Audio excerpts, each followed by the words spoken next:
Sejam todos bem-vindos ao nosso curso sobre sustentabilidade, em oferecimento da Secretaria de Educação à Distância da URGS, em conjunto com o laboratório Life Sustainability.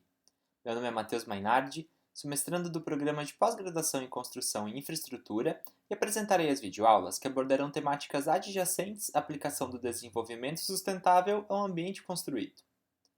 Como quinto módulo do nosso curso, vamos abordar a sustentabilidade de edificações.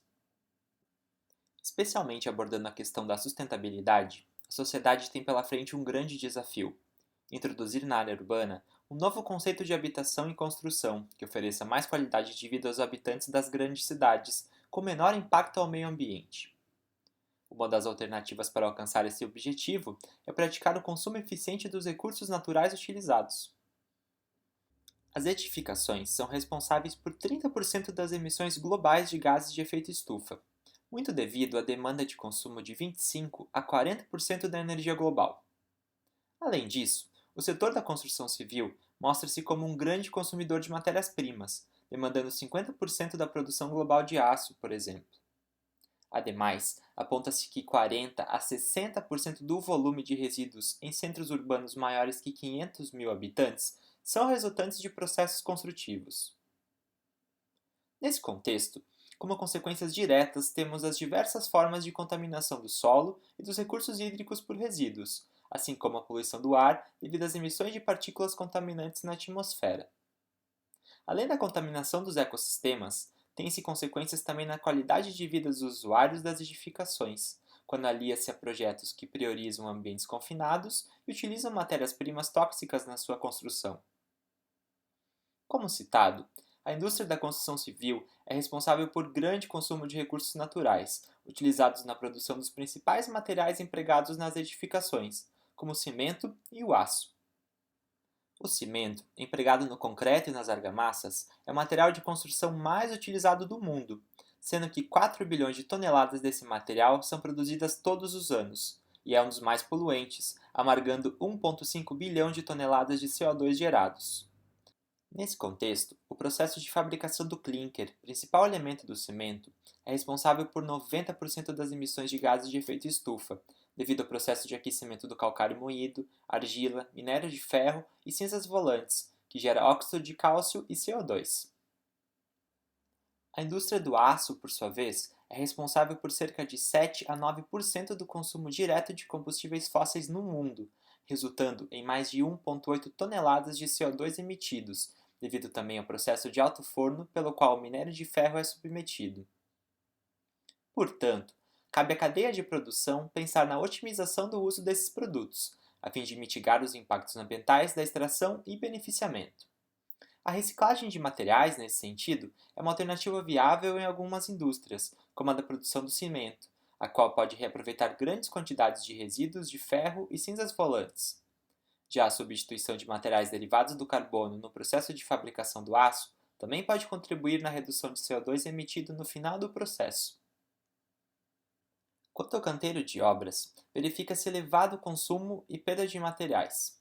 Dessa forma, o uso de inovação tecnológica e da industrialização se faz necessário, a fim de que o tempo, as perdas e os custos da construção sejam reduzidos. Para tanto, a adoção de materiais pré-fabricados, como o concreto usinado em lugar do concreto fabricado em obra, é uma boa alternativa. A coordenação modular é uma outra solução que poderia ser empregada no lugar de blocos cerâmicos, a fim de evitar a necessidade de cortes e ajustes na obra, que geram muitos resíduos e diminuem a produtividade nas construções. Deve-se atentar também para a procedência dos insumos, principalmente quanto à madeira, a qual deve ser certificada. Durante a fase de uso, as edificações também podem ser contaminadas, tanto por fontes internas emitidas pelos materiais de construção, pela liberação de compostos orgânicos voláteis de alguns materiais, como tintas à base d'água, placas de madeira e sistemas que utilizam adesivos, ou externas, devido à percolação de espécies químicas de materiais expostos à água, como telhados, fachadas e fundações, contaminando o solo e o lençol freático, o que pode trazer riscos à saúde, gerando a chamada síndrome do edifício doente. Assim sendo, ao invés de proteger das agressões externas, a edificação pode propiciar o acúmulo de contaminantes que agem contra a qualidade de vida dos ocupantes desses ambientes. Como solução, o projetista deve especificar materiais com baixa emissão de compostos orgânicos voláteis, ao passo que pense em ambientes com ventilação adequada, que permita as trocas de ar. E ao consumidor, cabe exigir dos fabricantes materiais feitos com matérias-primas menos tóxicas. O fluxo de materiais ao longo do ciclo de vida gera poluição e resíduos, desde o processo de extração e fabricação, até a execução da obra, fase de uso e manutenção e fase de demolição ou desconstrução do edifício. Dessa forma, devemos ter conhecimento da vida útil dos materiais e das operações de manutenção requeridas, a fim de que os mesmos atendam à durabilidade desejada.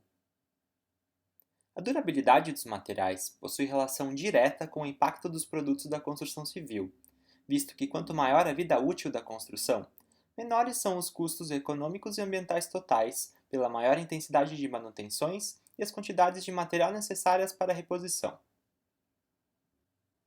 Nesse sentido, a norma de desempenho NBR 15575 de 2013, relativa a edificações habitacionais, veio pela primeira vez estabelecer a necessidade de condicionar o projeto a uma vida útil mínima, o que é um grande avanço social e ambiental. De início, devemos entender que adaptamos o ambiente natural para que as nossas atividades básicas possam ocorrer de forma segura e organizada. Assim sendo, existem requisitos mínimos que devem ser atendidos pelas edificações, a fim de que tais atividades sejam executadas satisfatoriamente, o que é chamado de desempenho. Como cita Borges, o edifício é um produto que deve apresentar determinadas características que capacitem a cumprir objetivos e funções para os quais foi projetado, quando submetido a determinadas condições de exposição e uso. E nesse contexto, Blacher afirma que o desempenho de uma edificação pode ser entendido como seu comportamento em uso ao longo de sua vida útil. A vida útil, por sua vez, é definida pela Norma de Desempenho de Edificações, a NBR 15575 de 2013, como o período de tempo em que um edifício e ou seus sistemas, elementos e componentes se prestam às atividades para as quais foram projetados e construídos. Ainda segundo essa norma técnica, uma edificação deve atender a 3 pilares fundamentais: da segurança, relativa à estrutura, proteção contra o fogo e de uso e operação; habitabilidade, referente a questões de estanqueidade à água, desempenho térmico, acústico e lumínico, saúde, higiene e qualidade do ar; funcionalidade, acessibilidade e conforto tátil e antropodinâmico; e sustentabilidade, em relação à durabilidade, manutenibilidade e impacto ambiental. No contexto internacional, o termo de construção sustentável é definido pela ONU, através da Agenda 21 de 1992, como um processo holístico que aspira à restauração e manutenção da harmonia entre os ambientes natural e construído e à criação de assentamentos que afirmem a dignidade humana e encorajem a equidade econômica, enfatizando a adição de valor à qualidade de vida dos indivíduos e das comunidades. Na Agenda 2030, que apresenta os Objetivos de Desenvolvimento Sustentável, há várias metas nas quais o processo de construção e operação das edificações são os agentes ativamente participantes.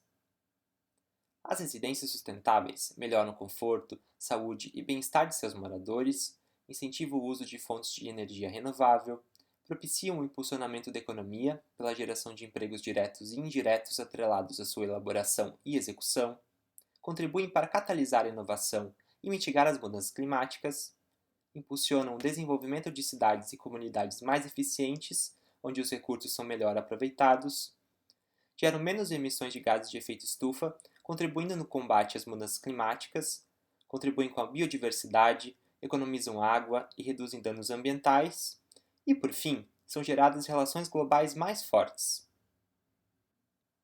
As construções sustentáveis são um catalisador para abordar alguns dos problemas mais prementes do mundo, não somente no que diz respeito à economia de energia, de água e de emissões de carbono, mas também no campo da educação, criação de empregos e fortalecimento das comunidades.